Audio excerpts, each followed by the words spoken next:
In this tutorial I will explain to you our new phone contact service for our outpatients, and this service is created due to the coronavirus pandemic, and it's a service that is recognized by our regional health system.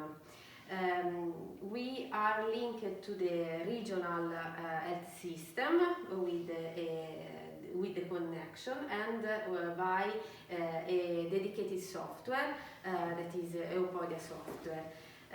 During the phone contact, we have to evaluate the clinical condition of the patient, and we usually sign in this, as you can see in this table, the time of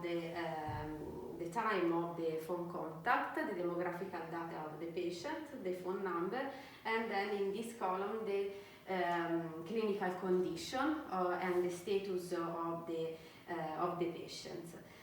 We contact our outpatient regularly, and we follow this list, that is the list of the scheduled visit, and on the basis of the clinical condition of the patients we are able to decide if the patient needs an urgent ambulatory visit or not.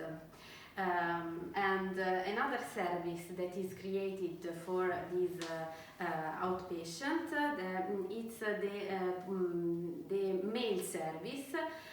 With this mail service, the patient can send to us eventually the images of the foot and of the lesion that usually we follow ambulatory.